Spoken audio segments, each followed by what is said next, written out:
बिस्मिल्लाहिर्रहमानिर्रहीम। अस्सलाम वालेकुम। फर्स्ट चैप्टर डिस्कस करने जा रहे हैं। फर्स्ट चैप्टर में कुछ टर्म्स कुछ टॉपिक डिस्कस हो चुके हैं। अब आगे वो जो टॉपिक डिस्कस हुए सबसे पहले हमने क्या डिस्कस किया था, व्हाट इज़ इक्विलिब्रियम। इक्विलिब्रियम हमने कहा कि वो स्टेट किसी भी केमिकल रिएक्शन के अंदर जब आपके पास फॉरवर्ड और रिवर्स रिएक्शन जो है वो आपके पास क्या हो जाते हैं, इक्वल हो जाते हैं। इनकी स्पीड आपस में इक्वल, जितना कोई रिएक्शन फॉरवर्ड में प्रोसीड हो रहा होता है उतना ही रिएक्शन किधर हो रहा है, बैकवर्ड में भी प्रोसीड हो रहा होता है। उसके बाद फिर हमने डिस्कस किया था कि केमिकल इक्विलिब्रियम या इक्विलिब्रियम कौन से रिएक्शन के अंदर अटेन हो सकता है। तो फिर हमने डिस्कस किया था रिवर्सिबल रिएक्शन की केमिकल इक्विलिब्रियम किसके लिए पॉसिबल है, रिवर्सिबल रिएक्शंस के लिए। अब रिवर्सिबल रिएक्शन के कौन से रिएक्शंस होते हैं, वो रिएक्शन जो कि दोनों डायरेक्शन में प्रोसीड हो सकते हैं, that is forward as well as backward direction. उसके बाद हमने डिस्कशन की what is KC. KC is the equilibrium constant for reversible reaction. और केसी की हमने फिर इक्वेशन डिराइव की थी using forward and reverse reaction. तो केसी की हमारे पास फाइनल फॉर्म क्या आएगी, ही it is the ratio of a product to the ratio of product of reactant की कंसंट्रेशन। तो स्क्वायर ब्रैकेट का हमने कहा, स्क्वायर ब्रैकेट किसको इंडिकेट कर रही है, स्क्वायर ब्रैकेट इंडिकेशन है किसके लिए, कंसंट्रेशन के लिए। उसके बाद फिर हमने थोड़ा सा इंट्रो लिया था unit of KC. Unit of KC का हमने कहा कि इसकी कोई स्पेसिफिक यूनिट नहीं है, बल्कि with in a given chemical reaction ये क्या करती है, वेरी करती है। आज का जो हमारा टॉपिक है वो है conditions for chemical equilibrium. Conditions for equilibrium या केमिकल इक्विलिब्रियम, इसको डिस्कस करते हैं। तो वो कौन सी कंडीशंस हैं जिनके लिए जिनको अप्लाई करेंगे तो हमारा इक्विलिब्रियम जो है वो उसी कंडीशन के ऊपर, उसी पोजीशन या उसी पॉइंट में रहेगा। तो सबसे पहले जो कंडीशन आ गई वो हमारे पास क्या है, कैटालिस्ट। कैटालिस्ट क्या है, कैटालिस्ट एक ऐसी कंडीशन है जो कि इक्विलिब्रियम को डिस्टर्ब कर सकती है। अब कैटालिस्ट होता क्या है, कैटालिस्ट हमारे पास कोई भी ऐसा सब्सटेंस जो कि रिएक्शन को क्या करता है, स्पीड अप करता है। या तो वो फॉरवर्ड डायरेक्शन में करता है या रिवर्स डायरेक्शन में करता है। तो कैटालिस्ट का बेसिकली काम क्या होता है कि ये रिएक्शन को स्पीड अप करता है। मीन्स अगर वही रिएक्शन आपके पास 1 आवर में कंप्लीट हो रहा है, तो अगर आप कैटालिस्ट यूज़ करते हो तो पॉसिबिलिटी है कि वो रिएक्शन 10 या 20 मिनट्स में कंप्लीट हो सकता है। तो ये कैटालिस्ट, और कैटालिस्ट की क्वालिटी क्या है कि कैटालिस्ट एट द एंड जो है जिस कंडीशन में यूज़ हुआ उसी तरह से क्या होता है, रिकवर हो जाता है। तो यहाँ पे क्या लिखा है, catalyst can not change the equilibrium point, it only speed up the rate of both forward and reverse reaction. तो कैटालिस्ट हमने कहा, कैटालिस्ट एक ऐसी प्रॉपर्टी है, ये वो कंडीशन है कि जो क्या करती है, रिएक्शन को स्पीड अप करती है, या तो फॉरवर्ड को या रिवर्स रिएक्शन को। अब चूंकि हम डिस्कस करें इक्विलिब्रियम, तो इक्विलिब्रियम के केस में हमारे पास दोनों रिएक्शन एट अ टाइम हो रहे होते हैं, फॉरवर्ड भी हो रहा होता है और साथ में क्या हो रहा है, रिवर्स भी हो रहा होता है। तो जब कैटालिस्ट यूज़ करते हैं तो कैटालिस्ट क्या करता है, तो वो दोनों साइड के रिएक्शन को स्पीड अप करता है। जितना वो फॉरवर्ड रिएक्शन को स्पीड अप कर रहा होता है, इतना ही वो क्या कर रहा होता है, रिवर्स रिएक्शन को भी स्पीड अप कर रहा होता है। तो कैटालिस्ट क्या करेगा, इक्विलिब्रियम पॉइंट या इक्विलिब्रियम पोजीशन को क्या करेगा, चेंज नहीं करेगा। नेक्स्ट हमारे पास क्या आ जाता है, क्लोज वेसल। तो माइंड में रखना, जब भी हम इक्विलिब्रियम फिनोमेना स्टडी करते हैं, डिस्कस करते हैं, या हमने उस पोजीशन को मेंटेन रखना है, तो उसके लिए जो हमें वेसल, वेसल क्या बोलते हैं, वेसल कोई भी कंटेनर या कोई भी वैसा आप कह सकते हो बर्तन या कुछ भी, तो जिसके अंदर आपने इक्विलिब्रियम स्टैब्लिश करना है उसको क्या होना चाहिए, क्लोज होना चाहिए, ओपन नहीं होना चाहिए। अब अगर ओपन होगा तो क्या होगा, अगर आपका कंटेनर ओपन है, एज अ रिजल्ट क्या होगा कि अगर आप हीट अप करते हो अपने कंपोनेंट को, अपने लिक्विड कंपोनेंट को, तो वो लिक्विड कंपोनेंट किस में कन्वर्ट होगा, गैसियस फॉर्म के अंदर उसके वेपर्स बनेंगे, और वह वेपर्स क्या करेंगे, ओपन कंटेनर से एस्केप हो जाएंगे। तो क्या हमारे पास फिर इक्विलिब्रियम स्टैब्लिश हो सकेगा, तो इक्विलिब्रियम फिर कभी भी स्टैब्लिश नहीं हो सकता। तो क्लोज वेसल होना मस्ट है। जब आपके पास क्लोज वेसल होगा तभी आपके पास क्या होगा, इक्विलिब्रियम पॉसिबल होगा। रीड आउट कर लेते हैं, when chemical equilibrium is establish in a close container at a constant concentration of various species in the reaction become constant, the concentration are called as equilibrium constant। इसका क्या मतलब है कि concentration कैसे constant होती है, कंसंट्रेशन मीन जितनी amount of reactant and product की आप लेते हो, तो जितना रिएक्टेंट रिएक्ट करके प्रोडक्ट जिसने बना लिया, अब रिएक्टेंट और प्रोडक्ट की जो अमाउंट है, जो उनकी कंसंट्रेशन है, उसमें कुछ भी चेंज नहीं आएगा। लेट आपने स्टार्ट में लिया था 10 मोल्स ऑफ रिएक्टेंट और उससे आपके पास बन गया 6 मोल्स ऑफ प्रोडक्ट, और उस स्टेज के ऊपर आपके पास क्या बिल्डअप हो गया, इक्विलिब्रियम। अब इक्विलिब्रियम पॉइंट पे क्या होगा, रिएक्टेंट के जो मोल्स रहेंगे वो कितने रहेंगे, 10 में से 6 ने प्रोडक्ट बनाया गया, बाकी कितने रहेंगे, 4 मोल्स ऑफ रिएक्टेंट आपके पास रहेंगे, और प्रोडक्ट आपके पास कितना है, 6 मोल। अब ये 4 और 6 की रेशियो इसी तरह से रहेगी, ये रेशियो जो है वो आपके पास डिस्टर्ब नहीं होगी। कब, जब आपका कंटेनर जो है, आपका वेसल जो है वो क्या है, क्लोज है। अगर ओपन होता तो फिर क्या होता, फिर आपके पास ये जो प्रोडक्ट 6 मोल बना था, इसमें से कुछ अमाउंट क्या कर जाती, स्केप कर जाती है, और फिर हम कहते हैं कि कंसंट्रेशन जो है वो हमारे पास कांस्टेंट नहीं है। क्लियर हो गया। अब आ जाते हैं ओपन वेसल। ओपन वेसल का हमने क्लोज वेसल के साथ थोड़ा सा इंट्रो लेके डिस्कस ही कर लिया कि ओपन वेसल के केस में क्या होता है कि इक्विलिब्रियम अटेन नहीं हो सकता। क्यों नहीं अटेन हो सकता, कि आपके पास जो गैसियस स्टेट में जो रिएक्टेंट आ जाएंगे या प्रोडक्ट आ जाएंगे, वो क्या कर लेंगे, कंटेनर से स्केप कर जाएंगे। जब वो स्केप कर जाएंगे तो आपके पास कंसंट्रेशन कांस्टेंट नहीं रहेगी, एज अ रिजल्ट आपके पास इक्विलिब्रियम अटेन नहीं हो सकेगा। तो equilibrium cannot be obtained in open vessel.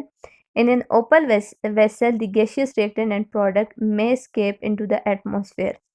कि अगर आपके रिएक्टेंट और प्रोडक्ट के स्टेट के अंदर है, गैसियस स्टेट के अंदर है, तो वो कंटेनर या वेसल से क्या कर जाएंगे, स्केप कर जाएंगे, living behind no possibility of attaining equilibrium. तो इस केस में हमारे पास इक्विलिब्रियम जो है वो अटेन नहीं हो सकता, क्योंकि इक्विलिब्रियम क्या दिया हमने कहा कि उसके लिए क्या होना चाहिए, कंसंट्रेशन कांस्टेंट होनी चाहिए, और कंटेनर को क्या होना चाहिए, क्लोज होना चाहिए।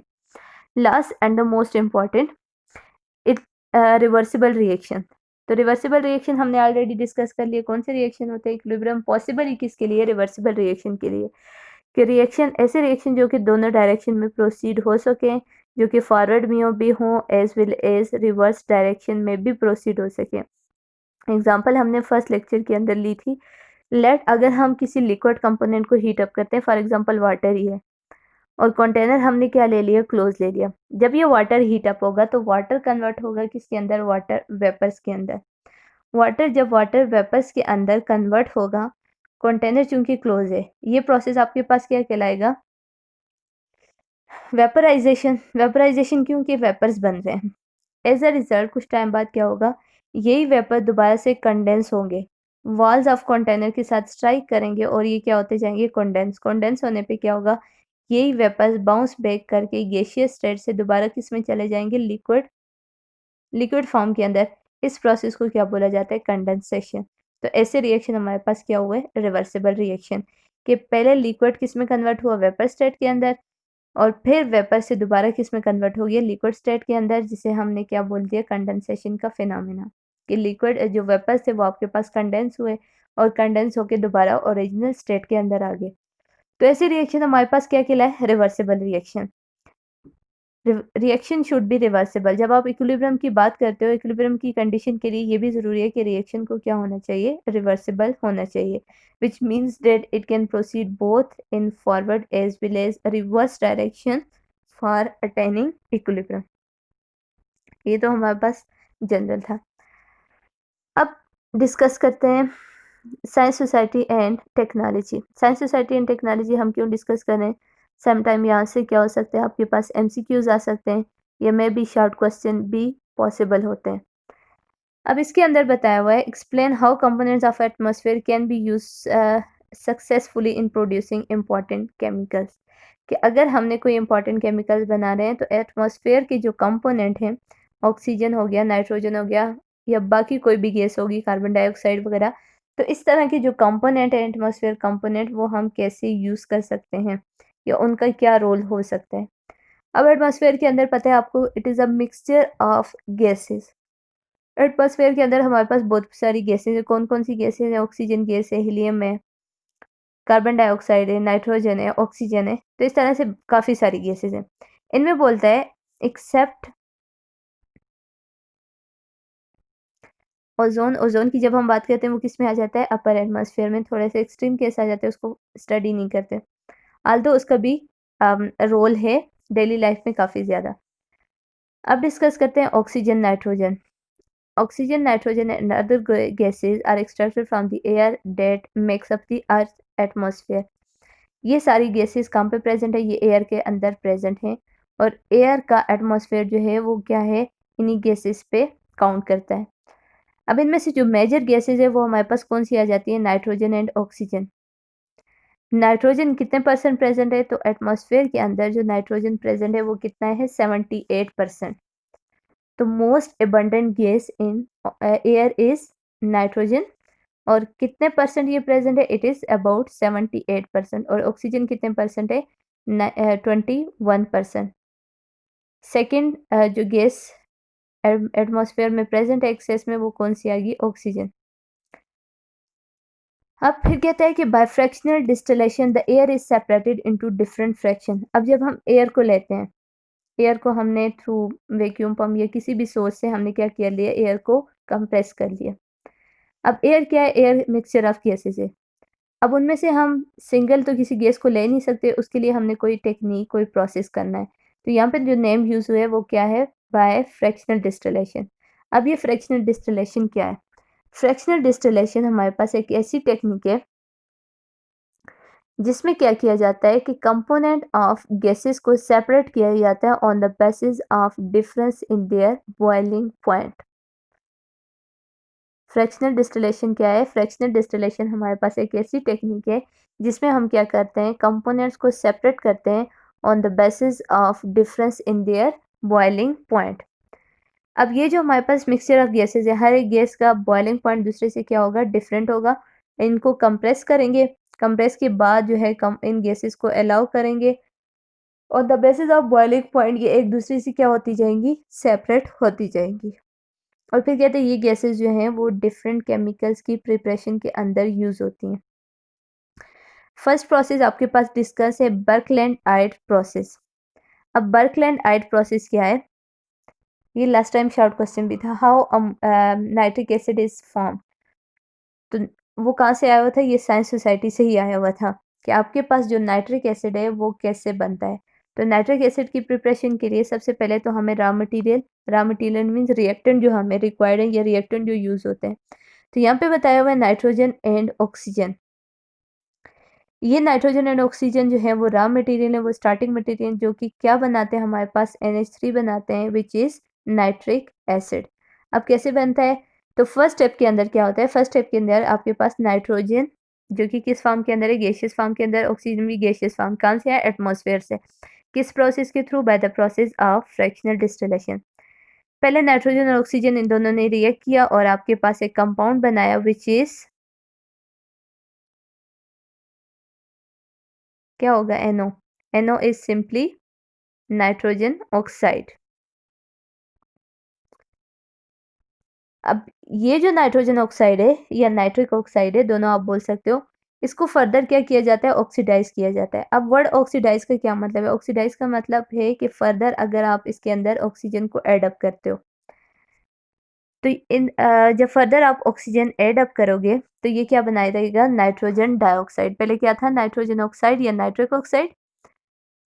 इसने रिएक्ट किया फर्दर ऑक्सीजन के साथ तो क्या बना दिया? Nitrogen dioxide. अब नेक्स्ट स्टेप के अंदर क्या होगा कि ये जो नाइट्रोजन डाइऑक्साइड है इसको डिजॉल्व करेंगे किसके अंदर? वाटर के अंदर। दोबारा से देख लो। पहले स्टेप में क्या हुआ? नाइट्रोजन और ऑक्सीजन जो एटमॉस्फेयर के अंदर प्रेजेंट है उन्होंने रिएक्ट किया, क्या बनाया? Nitric oxide. इस नाइट्रिक ऑक्साइड ने फर्दर ऑक्सीजन के साथ रिएक्ट किया तो क्या बना दिया? Nitrogen dioxide. Then nitrogen dioxide ने किसके साथ रिएक्ट किया? वाटर के साथ रिएक्ट किया और क्या बना दिया? Nitric acid HNO3 plus nitric oxide. HNO3 आपके पास क्या है? Nitric acid. और साथ में दोबारा से आपके पास क्या बन गया? Nitric oxide. क्लियर हो गया? इसी तरह से आपके पास एक प्रोसेस है हेबर प्रोसेस। हेबर प्रोसेस के अंदर क्या आगे आपके पास क्या बनता है? अमोनिया बनता है date is NH3। Process name आपने याद रखने हैं और ये भी याद रखते हैं कि इसके अंदर आपके पास जो प्रोडक्ट बन रहे हैं वो क्या क्या है। तो हेबर प्रोसेस हमारे पास ऐसा प्रोसेस है जो किसके लिए यूज़ होता है? अमोनिया की प्रिपरेशन के लिए यूज़ होता है। इसके अंदर क्या रिएक्ट करता है? इसके अंदर हमारे पास नाइट्रोजन एंड हाइड्रोजन रिएक्ट करते हैं और क्या बनाते हैं? अमोनिया बनाते हैं। क्लियर हो गया? अब आ जाते हैं ऑक्सीजन पे। ऑक्सीजन क्या है, ये हमारे पास एक इम्पॉर्टेंट स्पीशीज है जो कि डिफरेंट कंपाउंड के साथ रिएक्ट कर रही है, और इसके रिजल्ट में हमारे पास एक तो हमने ऊपर बना लिया, क्या बना लिया, नाइट्रिक एसिड। अब ये नाइट्रिक एसिड कहते हैं किस पर्पस के लिए यूज होता है, ये यूज होता है फर्टिलाइजर के अंदर। अब फर्टिलाइजर का क्या रोल है, फर्टिलाइजर क्या करते हैं, इनहेंस करते हैं किसको, क्रॉप यील्ड को। जितनी आपके पास क्रॉप प्रोडक्शन है, अगर आपने उनके अमाउंट को बढ़ाना है तो आप क्या यूज करते हो, फर्टिलाइजर यूज करते हो। और ये फर्टिलाइजर बेसिकली क्या है, नाइट्रिक एसिड से बना होता है। और नाइट्रिक एसिड किससे बना होता है, वो नाइट्रोजन और ऑक्सीजन से। इसके अलावा आपको बताया हुआ सल्फ्यूरिक एसिड की प्रिपरेशन, की सल्फ्यूरिक एसिड कैसे बनता है। सल्फ्यूरिक एसिड की प्रिपरेशन में फर्स्ट स्टेप क्या है, कि फर्स्ट स्टेप के अंदर यही ऑक्सीजन रिएक्ट करता है किसके साथ, सल्फर के साथ, क्या बना देता है, sulphur dioxide, SO2। First step के अंदर सल्फर एलिमेंटल या एटॉमिक फॉर्म के अंदर रिएक्ट कर रहा है किसके साथ, ऑक्सीजन के साथ। ऑक्सीजन होता है O2 फॉर्म के अंदर है, तो इन्होंने क्या बना दिया, सल्फर डाइऑक्साइड। नेक्स्ट स्टेप के अंदर क्या हुआ, सेम जैसे आपके पास नाइट्रोजन ऑक्सीजन का केस था, सल्फर डाइऑक्साइड ने एक्सेस ऑफ ऑक्सीजन के साथ रिएक्ट किया और क्या बना दिया, सल्फर ट्राइऑक्साइड। फिर इस सल्फर ट्राइऑक्साइड ने रिएक्ट किया किसके साथ, सल्फ्यूरिक एसिड के साथ। एज अ रिजल्ट हमारे पास क्या बना दिया, ओलियम, H2S2O7, इसको क्या बोला जाता है, ओलियम। अब ये जो ओलियम है इसको डिजॉल्व किया किसके अंदर, वाटर के अंदर, तो हमारे पास एक प्रोडक्ट बना which is sulphuric acid, that is H2SO4, जो कि इंपॉर्टेंट केमिकल है। क्लियर हो गया। यहाँ पे हमने 3 प्रिपरेशन डिस्कस की, कौन कौन सी, फर्स्ट हमने नाइट्रिक एसिड बर्कलेट आइड प्रोसेस के थ्रू। नेक्स्ट हमने डिस्कस किया था किसकी प्रिपरेशन, अमोनिया की प्रिपरेशन, कौन से प्रोसेस के थ्रू, बर्न हेबर प्रोसेस के थ्रू। और लास्ट हमने प्रिपरेशन डिस्कस की किसकी, सल्फ्यूरिक एसिड की प्रिपरेशन, और किससे बनता है वो, सल्फर ऑक्सीजन की कॉम्बिनेशन से। उसके बाद हमारे पास ओलियम बन जाते हैं, ओलियम को हम वाटर के अंदर डिजॉल्व करते हैं तो वो क्या देते हैं हमारे पास, सल्फ्यूरिक एसिड। आज के लेक्चर में हमने क्या क्या डिस्कस किया, जनरल सबसे पहले हमने क्या डिस्कस किया था, कंडीशंस फॉर इक्विलिब्रियम, कि कौन कौन सी कंडीशन होनी चाहिए कि इक्विलिब्रियम हमारे पास, इक्विलिब्रियम पॉइंट, इक्विलिब्रियम पोजीशन उसी तरह से रहे, रिटेन रहे। तो सबसे पहले हमने कहा कैटलिस्ट, कि अगर हम कैटलिस्ट यूज करते हैं तो कैटलिस्ट का क्या रोल है, वो स्पीड अप करते हैं रिएक्शन को, फॉरवर्ड में भी as well as reverse direction में भी। तो कैटलिस्ट क्या करता है, इक्विलिब्रियम पॉइंट या इक्विलिब्रियम पोजीशन को चेंज नहीं करता। सेकंड हमने क्या किया, क्लोज वेसल। क्लोज वेसल का क्या मतलब है, कि जो आप वेसल यूज कर रहे हो उसको क्या होना चाहिए, क्लोज होना चाहिए, कवर होना चाहिए। अगर आपका वेसल ओपन है तो इक्विलिब्रियम स्टेब्लिश नहीं हो सकता। नेक्स्ट हमने कहा ओपन वेसल, अगर आपकी वेसल ओपन है तो एज अ रिजल्ट आपके जो component means reactant and product अगर वो प्रेजेंट हैं किस स्टेट के अंदर, गैसियस स्टेट के अंदर, तो वो क्या कर जाएंगे, स्केप कर जाएंगे। तो एज अ रिजल्ट इक्विलिब्रियम क्या हो जाएगा, डिस्टर्ब हो जाएगा। और लास्ट हमने डिस्कस किया रिवर्सिबल रिएक्शन, की जो रिएक्शन हो रहे हैं वो क्या होने चाहिए, रिवर्सिबल, मीन्स कि वो फॉरवर्ड में भी प्रोसीड होने चाहिए as well as reverse direction में भी। फिर उसके बाद हमने थोड़ी डिस्कशन की किसकी, साइंस सोसाइटी एंड टेक्नोलॉजी की, कि एटमॉस्फेयर के अंदर जो different nitrogen different gases present है, उन गैसेस का डेली लाइफ में क्या रोल है और किन केमिकल्स के लिए उनको यूज किया जा सकता है। तो इसमें हमने क्या डिस्कस किया था, सबसे पहले हमने डिस्कस किया था नाइट्रिक एसिड की प्रिपरेशन किसकी मेथड के थ्रू, बर्कलैंड आइड प्रोसेस के थ्रू, और स्टार्टिंग या रॉ मटेरियल जो यूज किया गया था वो क्या था, नाइट्रोजन एंड ऑक्सीजन। सेकेंड हमने प्रिपरेशन डिस्कस की थी, किसकी प्रिपरेशन डिस्कस की थी, वो थी अमोनिया की प्रिपरेशन, और इस प्रोसेस को क्या बोला जाता है, हेबर प्रोसेस। इसमें रॉ मटेरियल क्या होता है, नाइट्रोजन एंड हाइड्रोजन। उसके बाद हमने सल्फ्यूरिक एसिड की प्रिपरेशन डिस्कस की जिसमें सल्फर ऑक्सीजन जो है वो यूज होते हैं और रिएक्ट करके क्या बना देते हैं, ओलियम। फिर ये ओलियम वाटर के साथ रिएक्ट करके क्या बना देता है, सल्फ्यूरिक एसिड। अब आपने क्या करना है, ये जो कंडीशंस फॉर इक्विलिब्रियम है ये आपकी बुक में बहुत शॉर्ट दिया हुआ है। जो नोट्स की पिक्स मैंने आपको सेंड की हैं यहाँ से आपने नोट डाउन करके अपने पास क्या करना है, नोट करना है, और फिर ये पिक जो है वो सेंड करनी है। बाकी रीड आउट कर लें, कोई इशू है तो कमेंट बॉक्स में क्वेश्चन कर लें। Thank you.